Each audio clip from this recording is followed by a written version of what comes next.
Hi everyone. तो कैसे हैं? मुझे आशा है कि आप अच्छे होंगे और आपकी पढ़ाई बहुत ही बेहतरीन और ज़बरदस्त तरीके से चल रही होगी। तो आज हम क्लास 9th के भौतिकी का चैप्टर 1 लेकर के आए हैं, जिसमें हम आपसे बात करेंगे विज्ञान और उसके मापन के बारे में। इस चैप्टर में हम अध्ययन करेंगे कि विज्ञान होता क्या है और उसको मापते कैसे हैं, कौन कौन सा तरीका है जिसकी सहायता से हम क्या करते हैं, उसे मापते हैं। तो आई होप कि ये वीडियो जो मैं बना रहा हूँ विज्ञान और उसके मापन के बारे में, तो ये आपको आपकी जो विज्ञान के पर्सपेक्टिव से जो अंडरस्टैंडिंग है, समझ है, उसको क्या करेगा और बढ़ाएगा। और ये बहुत इंटरेस्टिंग होने वाला है, इसलिए आप इस लेक्चर को देखते रहें और मेरे साथ जुड़े रहें। तो आइए हम लोग शुरू करते हैं विज्ञान एवं मापन। तो हमारा क्लास 9th का चैप्टर 1 है विज्ञान एवं मापन, साइंस एंड मेजरमेंट, यानी साइंस क्या होता है और उसको मापते कैसे। तो सबसे पहले हम लोग समझ लेते हैं कि विज्ञान होता क्या है। विज्ञान क्या होता है? कोई आपसे पूछ देता है कि कौन कौन सा सब्जेक्ट तुम्हें पढ़ना अच्छा लगता है, तुम फटाफट जवाब देते हो मैथ, साइंस। फिर वो अगला सवाल तुमसे करता है कि बताओ विज्ञान क्या होता है, बस तुम ठिठक जाते हो, सोचते हो अरे विज्ञान क्या होता है, ये तो हमें पता ही नहीं है, ना उसका परिभाषा पता है, ना उसकी समझ हमें पता है। तो आइए हम लोग समझते हैं कि विज्ञान होता क्या है। तो विज्ञान इस दुनिया, ये जो भौतिक संसार है, इसकी समझ को ही विज्ञान कहते हैं। इस दुनिया के बारे में जितनी सारी चीज़ें हम जानते हैं ना, उसी को विज्ञान कहते हैं। जैसे मान लेते हैं कि ये मार्कर चल रहा है, कैसे चल रहा है, इसकी समझ हमें आई तो यही विज्ञान हो गया। पंखा चलता है तो पंखा को चलाने का जो समझ आया वही तो विज्ञान है। गाड़ी चलती है, गाड़ी को कैसे चलाना है, कितना चक्का लगेगा, ईंधन से चलेगा या गैस से चलेगा, किससे चलेगा, ये सारी चीज़ें जो हम समझ रहे हैं, ज्ञान प्राप्त कर रहे हैं, इसी को तो विज्ञान कहते हैं। तो विज्ञान क्या है कि इस दुनिया, इस भौतिक संसार के बारे में जानना को ही विज्ञान कहते हैं। इस दुनिया, इस भौतिक संसार के बारे में ही जानना को ही विज्ञान कहते हैं। हो सकता है कि हम बीमार पड़ जाएं, तो अगर हम बीमार पड़ जाते हैं तो मेरा इलाज कैसे हो, हम ठीक कैसे हो, इसको विज्ञान कहते हैं। चूँकि ये शरीर भी फिजिकल है, तो इसके ट्रीटमेंट के बारे में अगर हमें ज्ञान हो रहा है तो ये भी क्या है, विज्ञान है। तो विज्ञान क्या है, वे सारी ज्ञान जो हमें और बेहतर बनाती है और आसान, हमारे जीवन को और आसान बनाती है, वो विज्ञान कहलाती है। तो आइए फिजिक्स की दृष्टि से इसकी परिभाषा हम लिखते हैं कि विज्ञान किसे कहते हैं।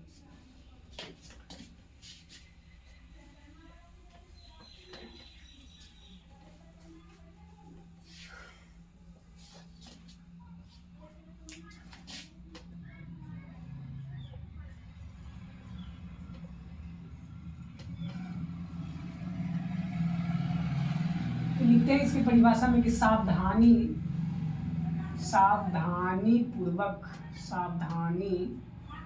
पूर्वक एवं क्रमबद्ध तरीके से,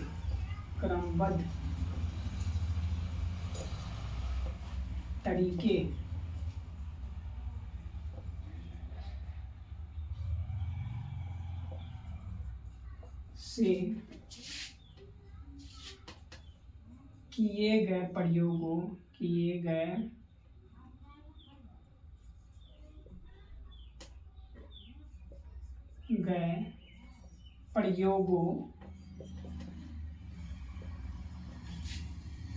एवं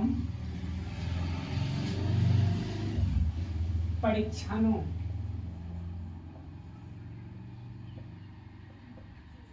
से प्राप्त ज्ञान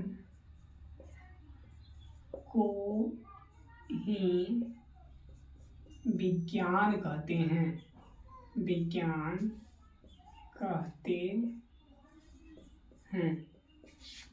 लिखा हुआ है कि सावधानी पूर्वक एवं क्रमबद्ध तरीके से किए गए प्रयोगों एवं परीक्षणों से प्राप्त ज्ञान को ही विज्ञान कहते हैं। तो किसी भी चीज़ को समझने के लिए सबसे पहले हमको प्रयोग करना पड़ता है, उस पर एक्सपेरिमेंट करना पड़ता है, बार बार देखना पड़ता है। अब उस प्रयोग के दौरान हम लोग ऑब्जर्व करते हैं, उसका परीक्षण करते रहते हैं, देखते रहते हैं कि क्या क्या घटना घटित हो रही है। इस पूरी प्रक्रिया के दौरान जो हमें ज्ञान मिलता है ना, ज्ञान जो हमें समझ मिलता है, उसी को विज्ञान कहते हैं। तो यहाँ पे हम किसके बारे में हम प्रयोग करेंगे, किसको प्रयोग करेंगे और किसका परीक्षण करेंगे? वैसे चीज़ों का ही प्रयोग और परीक्षण होता है ना जो हमें दिखाई दे, या जिसको हम अनुभव कर सकते हैं, महसूस कर सकते हैं। अब जिसे हम ना देख सकते हैं, ना अनुभव कर सकते हैं, ना महसूस कर सकते हैं, वैसे चीज़ों पर प्रयोग और परीक्षण हम कैसे करेंगे?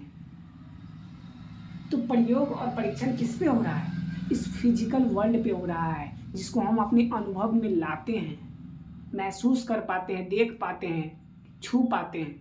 उन सभी चीज़ों पर हम क्या करते हैं? प्रयोग करते हैं, परीक्षण करते हैं, और उससे जो हमें ज्ञान प्राप्त होता है उसी को विज्ञान कहते हैं।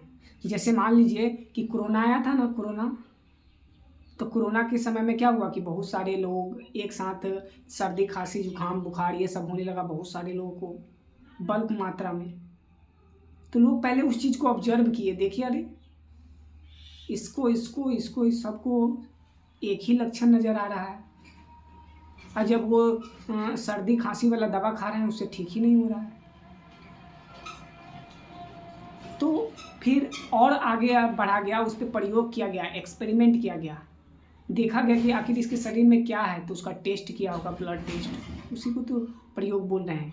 उसमें पाया होगा कुछ ऐसा विषाणु, वायरस जो क्या हो, पहले कभी ना देखा गया हो। तो फिर उस वायरस के बारे में रिसर्च करना शुरू किया गया होगा, उसके बारे में पता लगाया गया होगा, उस पर रिसर्च यानी प्रयोग किया गया होगा, और उस प्रयोग से बहुत सारा ऑब्जर्वेशन किया गया होगा, और ऑब्जर्वेशन के बाद बहुत सारी जानकारी जब इकट्ठा हुई होगी तो उससे हम लोग क्या किए कि उसके ट्रीटमेंट के लिए हम लोग वैक्सीन तैयार किए। तो ये पूरा प्रक्रिया हो जाती है एक विज्ञान के अंदर। एक क्षणिक कोई खेल नहीं है विज्ञान, बहुत लंबा समय लगता है, बहुत लंबा समय लगता है, और काफ़ी मेहनत लगती है, तब जाकर के कोई चीज़ बनता है। तो विज्ञान में क्या है, कंटिन्यूअस है। मानव जीवन जब से शुरू हुआ है तब से लगातार नए नए खोज हो रहे हैं, नए नए आविष्कार हो रहे हैं। तो विज्ञान कंटिन्यूअस है, मानव के जीवन को आसान बनाने के लिए क्या है कि लगातार होने वाला प्रक्रिया है। तो हम लोग विज्ञान के बारे में जान लिए। अब हम लोग विज्ञान में पढ़ते हैं दो चीज़। तो विज्ञान को दो भागों में पढ़ते हैं। विज्ञान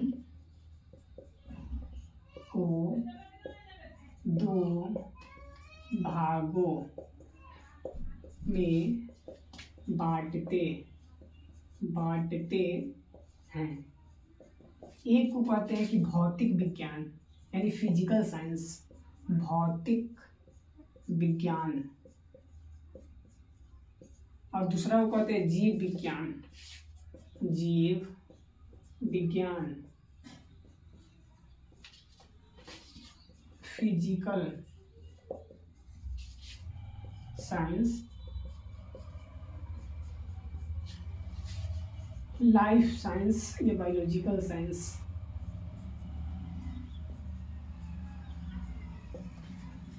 तो फिजिकल यानी भौतिक विज्ञान, भौतिक और जीव कहने का मतलब है जो सजीव है। तो विज्ञान को दो तरीके से स्टडी करते हैं, दो तरीके से अध्ययन करते हैं, दो भागों में बांट करके अध्ययन करते हैं। एक जो निर्जीव चीज़ है उसको अध्ययन करते हैं, और एक जो सजीव चीज़ है उसको अध्ययन करते हैं। तो जिसमें निर्जीव चीज़ का अध्ययन करते हैं उसको कहते हैं भौतिक विज्ञान, और जिसमें सजीव वस्तु, सजीव पदार्थ के बारे में अध्ययन करते हैं, जैसे इंसान हो गया, कोई जानवर हो गया, उसके बारे में स्टडी करते हैं, अध्ययन करते हैं, तो उसको जीव विज्ञान कहते हैं। अब भौतिक विज्ञान को भी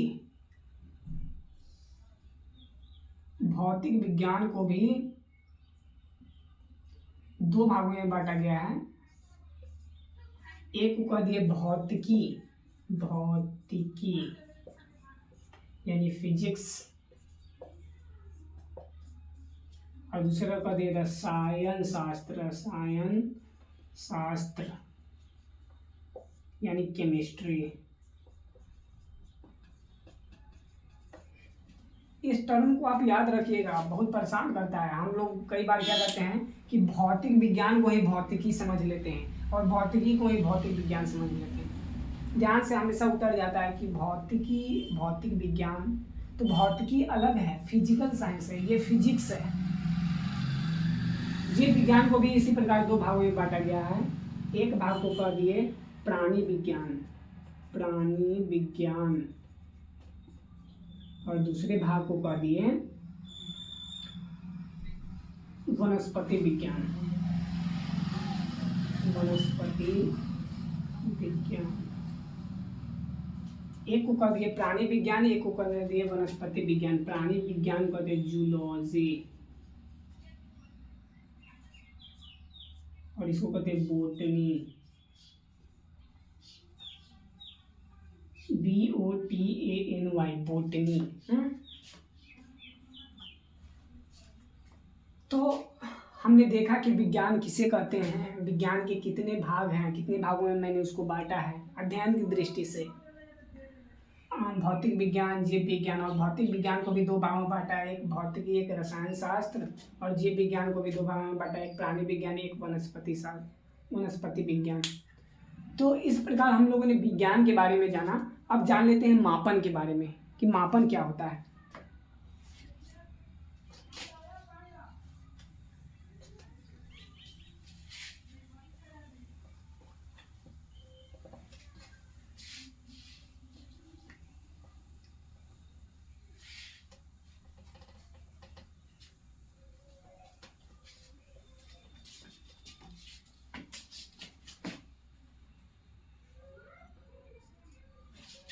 तो मापन क्या होता है? तो विज्ञान का अध्ययन के लिए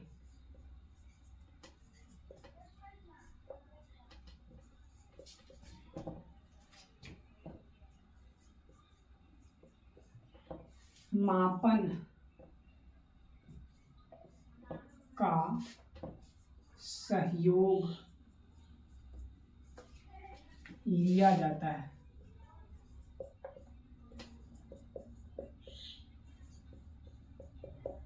विज्ञान का अध्ययन के लिए मापन का सहयोग लिया जाता है। जैसे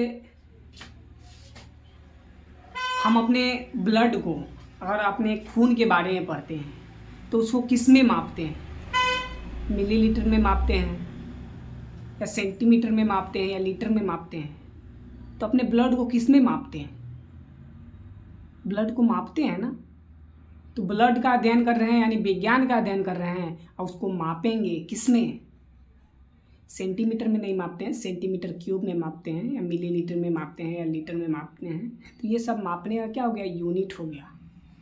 तो बिना यूनिट को हम क्या माप सकते हैं? सीधे कहें हम 2, सीधे अगर हम बोले 2 तो इसका मतलब कुछ नहीं, या सीधे बोले हम सेंटीमीटर क्यूब तो इसका मतलब कुछ नहीं।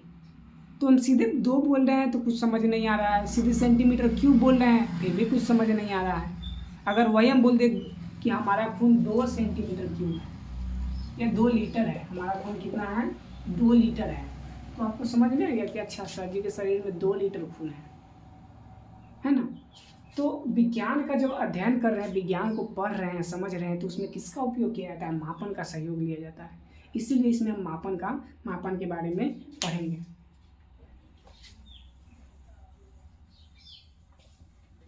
अब किसी भी राशि को मापने के लिए कुछ मानक मापों की आवश्यकता होती है। उन्हें मात्रक कहते हैं, मात्रक यानी यूनिट कहते हैं। कि किसी भी राशि को मापने के लिए कुछ मानक मापों की आवश्यकता होती है, उन्हें मात्रक कहते हैं। तो ये राशि सर क्या होता है? राशि पहली बार सुनने को मिल रहा है। राशि क्या होता है? तो विज्ञान के क्षेत्र में किसी भी चीज़ को हम लोग राशि से कहते हैं। जैसे मान लेते हैं हम चावल ले लिए, चावल, तो चावल को क्या बोलेंगे? राशि। चावल को क्या बोलेंगे? राशि। अगर हम लंबाई ले लिए, बोर्ड की लंबाई ले लिए, तो इसको क्या बोलेंगे?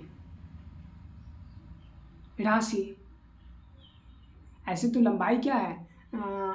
मात्रक है। लेकिन अगर मान लेते हैं कि हम अपना वजन नापना है, हमको हमें क्या करना है? अपना वजन नापना है, तो हमारा वजन क्या हो जाएगा?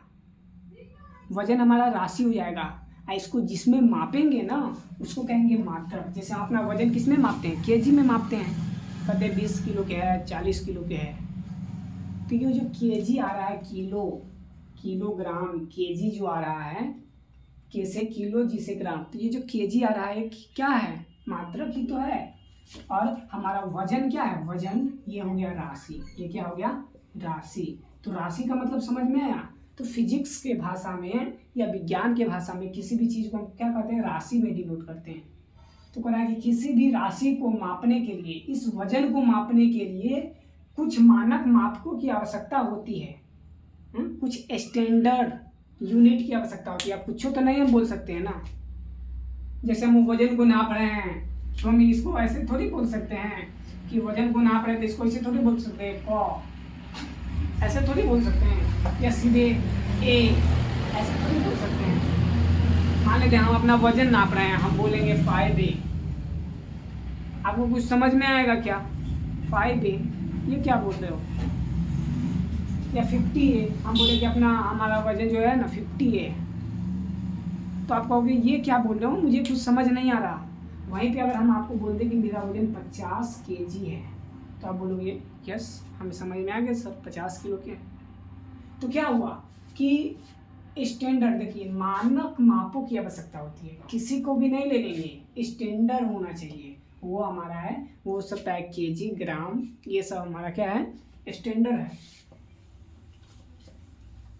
तो किसी भी राशि को मापने के लिए कुछ मानक मापों की आवश्यकता होती है, उन्हें ही क्या कहते हैं? मात्रक। तो ये जो केजी लिख रहे हैं, ये जो सेंटीमीटर लिख रहे हैं, ये जो लीटर लिख रहे हैं, यही सब क्या है? मात्रक है। ठीक।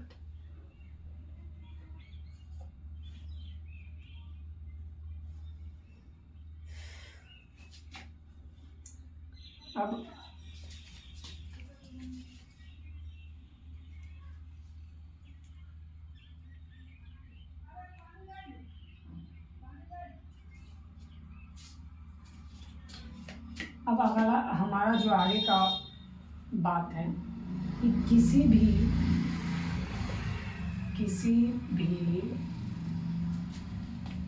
राशि के परिमाण, मैग्नीट्यूड,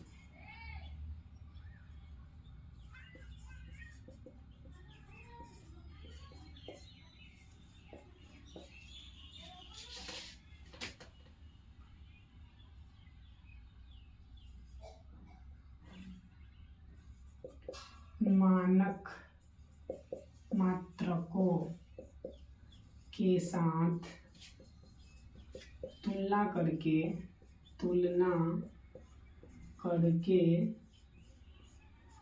ज्ञात किया जाता है।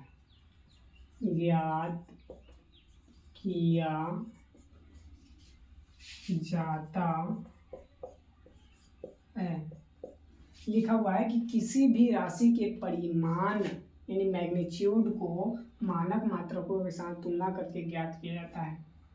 जैसे हम बोल रहे हैं कि हमारा वजन जो है क्या है? 50 kg है।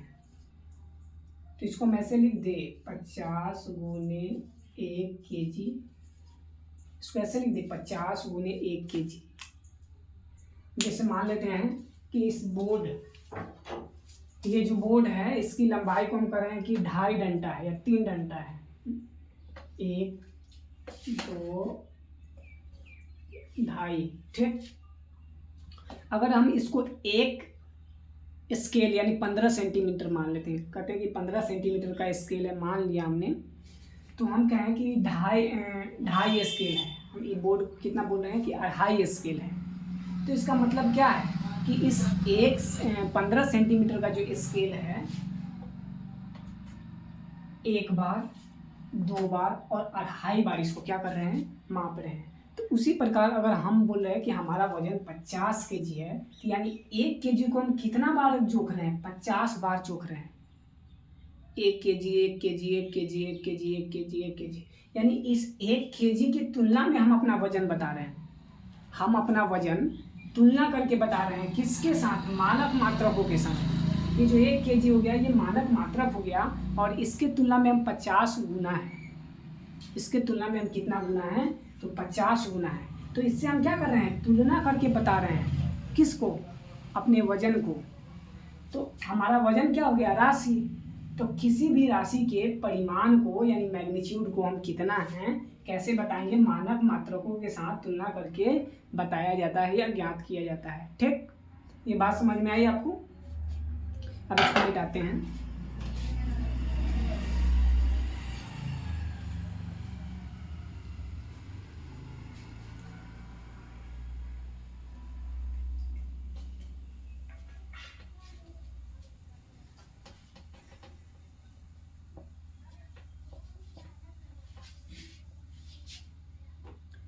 अब भौतिक राशि,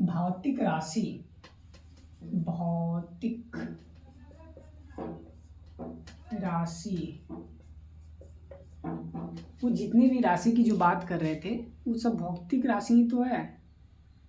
जैसे हमारा वजन हो गया, इसकी लंबाई हो गई, किसी का आयतन हो गया, गाड़ी का स्पीड हो गया, ये सब क्या है, भौतिक राशि है। तो भौतिक राशि को 2 भागों में बांटते हैं। कितने भागों में बांटते हैं, 2 भागों में। उसको कहते हैं फिजिकल क्वांटिटी,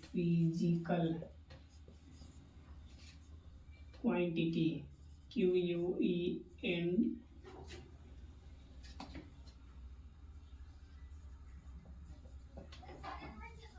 फिजिकल क्वांटिटी। इसको 2 भाग में बांटते हैं। एक को कहते हैं आधारी राशि,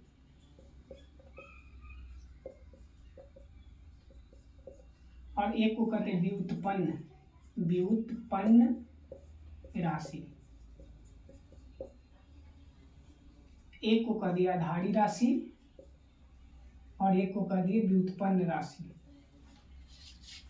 आधारी राशि कहने का मतलब है कि इस राशि को किसी और राशि की आवश्यकता नहीं होती है, ये बेसिक है। जैसे मान लेते हैं कि हम कहें कि हमको 5 तल्ला घर बनाना है।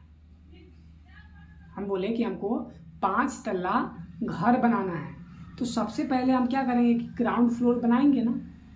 तो ग्राउंड फ्लोर को ही बेस कह दिए। वो जो नीचे वाला 1 तल्ला, पहला तल्ला जो होता है नीचे वाला, उसे वो ग्राउंड फ्लोर कह रहे हैं। तो ग्राउंड फ्लोर जो हो गया वही क्या हो गया, हमारा बेस हो गया। तो इस बेस को ऊपर से किसी से मतलब है। जैसे मान लेते हैं कि दूसरा तल्ला, तीसरा तल्ला, चौथा तल्ला, 5वां तल्ला। अगर मान लेते हैं 5वां तल्ला नहीं रहेगा तो पहला तल्ला नहीं रहेगा। अगर 5वां तल्ला नहीं रहेगा तो ग्राउंड फ्लोर नहीं रहेगा कि रहेगा। तो ग्राउंड फ्लोर को बनने के लिए किसी की आवश्यकता नहीं है। जैसे मान लेते हैं ये बनाए हैं ऐसे,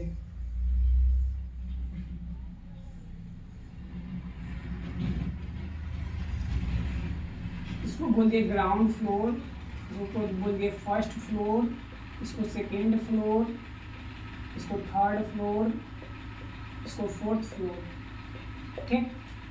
अब हम बोले कि हमको ग्राउंड फ्लोर बनाना है, तो बिना इसके हम बना सकते हैं कि नहीं।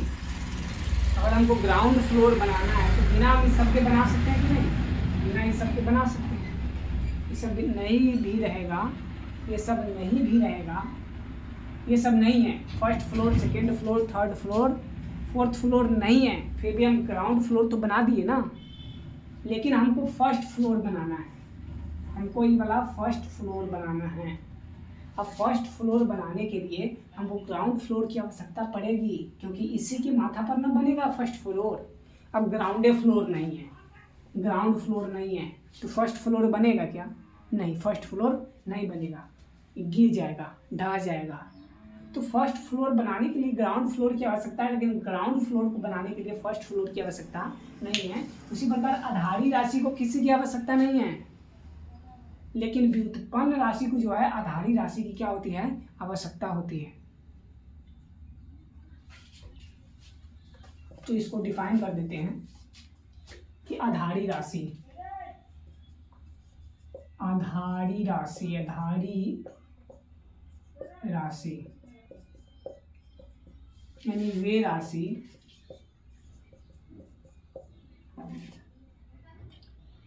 जिन्हें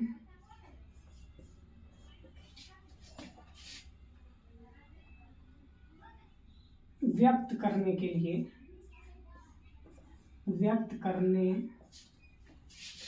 के लिए किसी दूसरे राशि की आवश्यकता न हो, किसी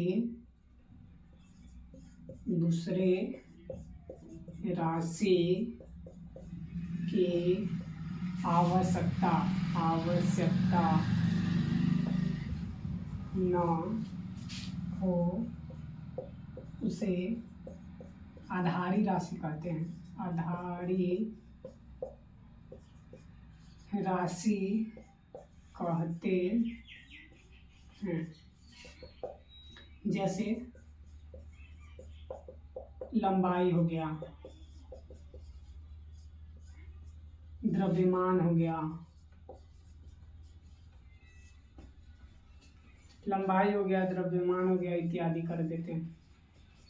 तो बताइए, लंबाई नापने के लिए हमको किसी चीज़ की आवश्यकता है क्या? स्केल गिराएंगे, नाप लेंगे।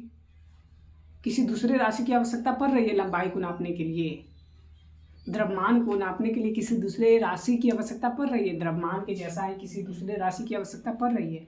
नहीं पड़ रही। तो इस राशि को बोलेंगे आधारी राशि। इसको कहते हैं बेसिक क्वांटिटी, बेसिक क्वांटिटी या बेस क्वांटिटी। एक मिनट थोड़ा सा इंक डाल लेते हैं।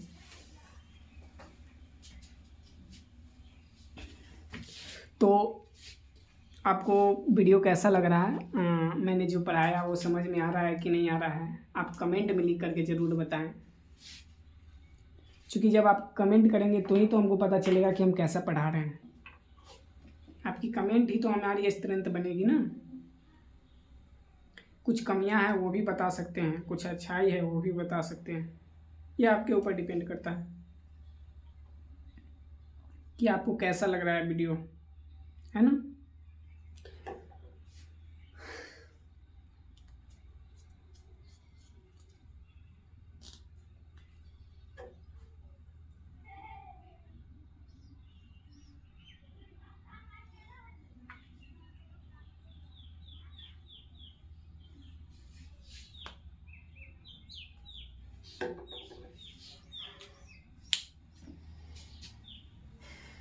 तो हम लोगों ने आधारी राशि को जान लिया है। अब आइए आगे की बात करते हैं, व्युत्पन्न राशि की बात करते हैं। व्युत्पन्न राशि, व्युत्पन्न राशि, व्युत्पन्न राशि। आधारी राशि को हम लोगों ने डिफाइन कर लिया था। अच्छा, एक बात और लिखना भूलते हैं। आधारी राशि की मात्रा को, आधारी राशि के मात्रक को आधारी मात्रक कहते हैं। आधारी मात्रक कहते हैं। आधारी राशि के मात्रक को आधारी मात्रक कहते हैं। अब आते हैं व्युत्पन्न राशि पर। व्युत्पन्न राशि यानी derived quantity, derived, derived spelling mistake लग रहा है, QUANTITY, डिराइव्ड का स्पेलिंग सही है ना? DERIVED सही तो है। डिराइव्ड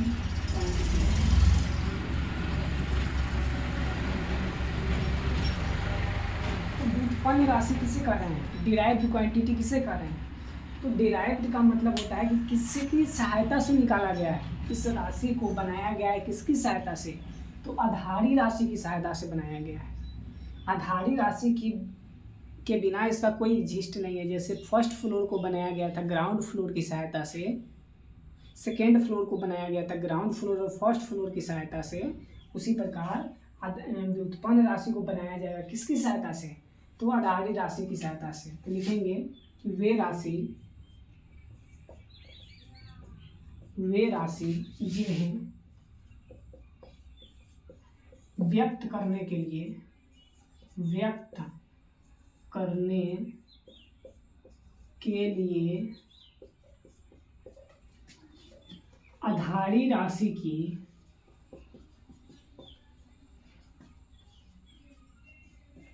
की आवश्यकता होती है,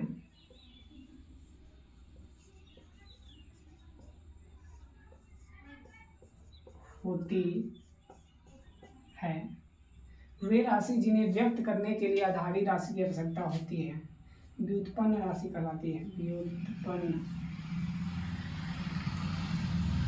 राशि कहलाती है।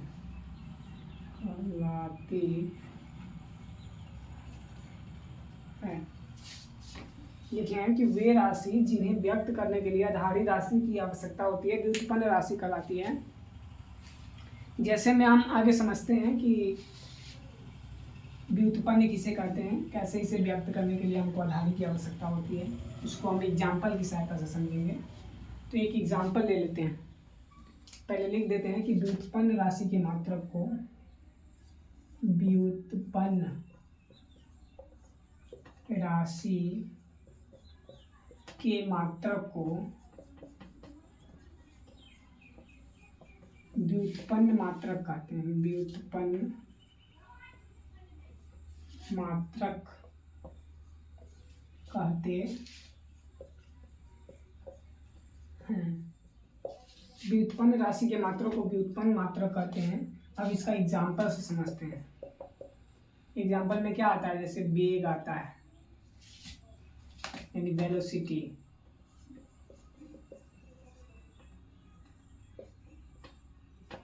चाल आता है यानी स्पीड,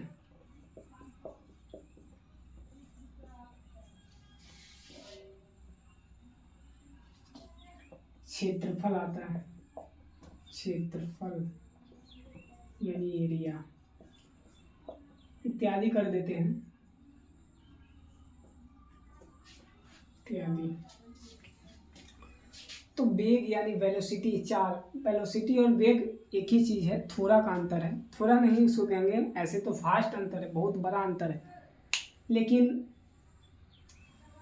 स्पीड से ही समझ लेते हैं वेलोसिटी को। दोनों ही लगभग सेम चीज़ है कहने की दृष्टि से, लेकिन इनमें जब गहराई से पढ़ेंगे तो इसमें बहुत अंतर होता है।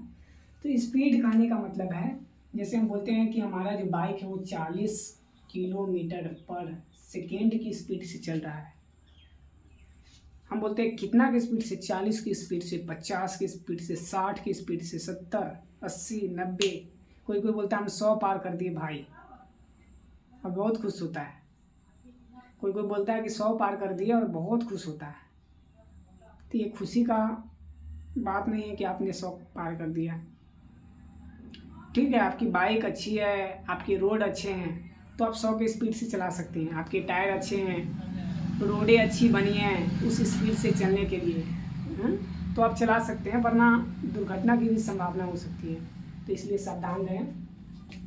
तो हम बोल रहे हैं कि 40 किलोमीटर पर सेकेंड, इसका मतलब है कि हमने इसे लिखा किलोमीटर पर सेकेंड, यानी इस चाल को जो बता रहे हैं कि 40 किलोमीटर पर सेकेंड से चल रहे हैं, तो यहाँ पे 1 किलोमीटर आ रहा है।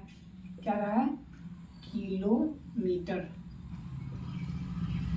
और किलोमीटर क्या है, किलोमीटर क्या है हमारा आधारी मात्रक, आधारी राशि है।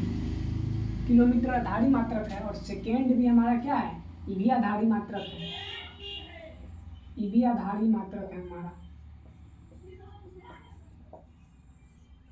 तो अब देख रहे हैं ना कि चाल को हम कैसे डिनोट किए, चाल को लिखते हैं ऐसे, दूरी बटा समय।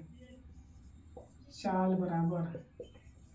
बराबर दूरी बटा समय, यानी दूरी हमारा क्या हो गया, डिस्टेंस क्या हो गया, आधारी राशि, और समय क्या हो गया, आधारी राशि। यहाँ पे हम मात्रक लिखे थे और यहाँ पे क्या है, ये दोनों राशि है।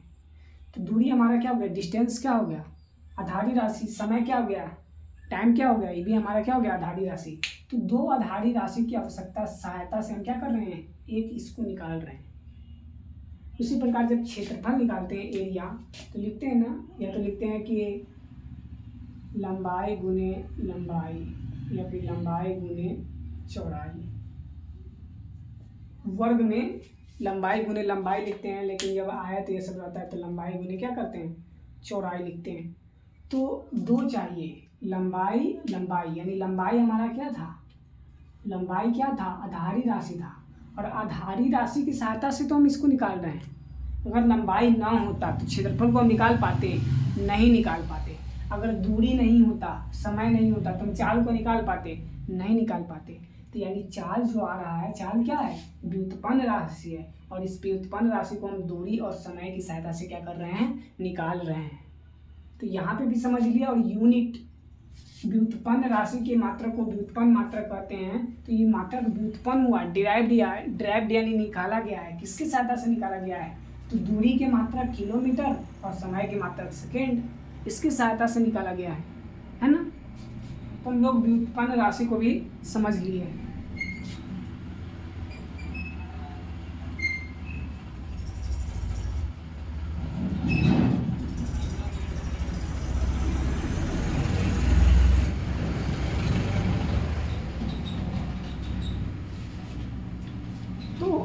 हम लोग आधारी राशि और उसके मात्रक, आधारी मात्रक, व्युत्पन्न राशि और उसके मात्रक, व्युत्पन्न मात्रक को पढ़ लिए हैं।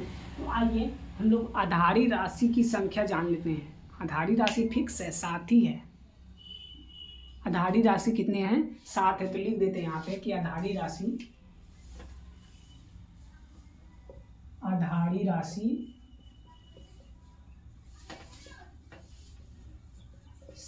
7 है, 7 हैं।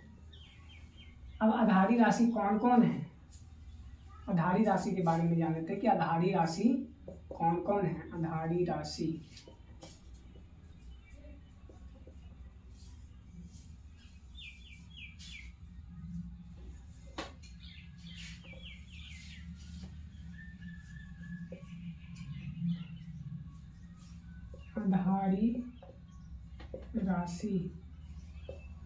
ये 7 कौन कौन है जान लेते हैं। इसका मात्रक और इसका संकेत। तो आधारी राशि में हमारा जो होगा, पहला है लंबाई, और लंबाई की मात्रा क्या होता है, मीटर। एम से डिनोट करते हैं, संकेत इधर लिखते हैं। दूसरा है द्रव्यमान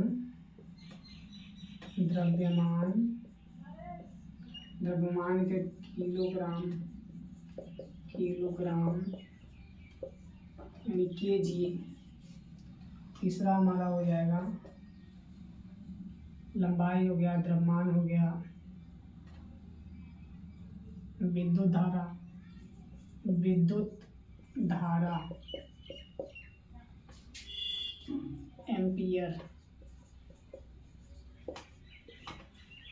एम्पियर को ए से, लंबाई, द्रव्यमान, विद्युत धारा। सीरियल वाइज नहीं है, आगे पीछे भी हो सकता है। समय को किसमें डिनोट कर सकते हैं, मात्रा क्या होता है, सेकेंड यानी एस।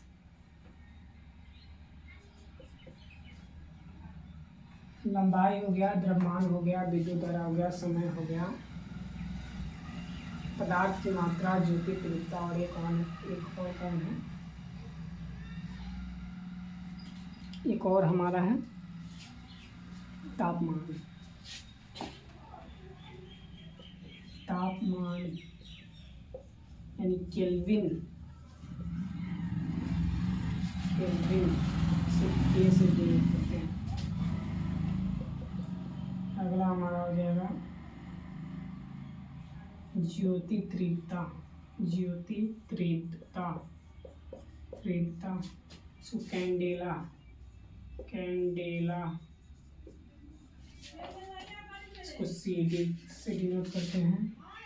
और अगला हो जाएगा हमारा पदार्थ की परिमाण, पदार्थ की परिमाण को मोल, MOL। तो ये हमारा 7 जो हो गया आधारी राशि हो गया, 7 आधारी राशि, उन आधारी राशि का मात्रक और उन मात्रकों का संकेत। ये 7 आधारी राशि, उनके मात्रक, उनके संकेत कैसे याद करेंगे? तो लंबाई क्या है? आधारी राशि है, लंबाई का मात्रक क्या होता है? मीटर, इसका संकेत क्या होता है? M। द्रव्यमान क्या है? आधारी राशि है, आधारी राशि, इसका मात्रक क्या होता है? किलोग्राम, kg, संकेत क्या होगा? kg। विद्युत धारा का मात्रक क्या होता है? एम्पियर, संकेत क्या होता है? A। समय जो है हमारा आधारी राशि है, इसका मात्रक क्या होता है? सेकेंड, संकेत क्या होता है? S। तापमान आधारी राशि है, इसकी मात्रा क्या होता है? केल्विन, K से डिनोट करते हैं। ज्योति तीव्रता भी आधारी राशि है, इसका मात्रा होता है कैंडेला, इसको CD से डिनोट करते हैं। और पदार्थ की परिमाण को मोल, इसका मात्रा होता है मोल, MOL, मोल से डिनोट करते हैं। तो पदार्थ का परिमाण यानी इसको केमिस्ट्री में पढ़ते हैं। पदार्थ का परिमाण, किसी भी चीज़ को जब नापते हैं तो मोल में नापते हैं। ज्योति तीव्रता यानी लाइट की जो इंटेंसिटी होता है ना, कहते बहुत तेज लाइट है तो इंटेंसिटी से डिनोट करते हैं उसको। तापमान यानी टेम्परेचर, कहते बहुत गर्मी है, टेम्परेचर। समय समझिए रहे हैं, विद्युत धारा यानी इलेक्ट्रिसिटी, लाइन। और द्रव्यमान हमारा हो गया लंबाई, इसको समझ ही रहे हैं। तो आई होप कि ये सारी बातें आपको समझ में आई होगी, आपको ये वीडियो बहुत ही इंटरेस्टिंग और मज़ेदार लगा होगा। चूँकि पढ़ाई करते हैं तो इसी तरीके से जब कोई समझाने वाला होता है, समझा करके बताता है, तो हमारी सारी चीज़ें, सारे कंसेप्ट क्लियर हो जाते हैं, है ना। तो लिखने से ज़्यादा तो हम समझाने पे ही फोकस करते हैं। और मुझे आशा है कि आपको समझ में भी आया होगा। तो अगर आपको ये वीडियो अच्छा लगा हो तो आप लाइक, सब्सक्राइब और शेयर ज़रूर करें। अगर कोई चीज़ समझ में नहीं आया हो या कोई सवाल पूछना हो तो आप कमेंट बॉक्स में नीचे लिख सकते हैं। बहुत बहुत धन्यवाद वीडियो को देखने के लिए। ओके, अपना ख्याल रखिए।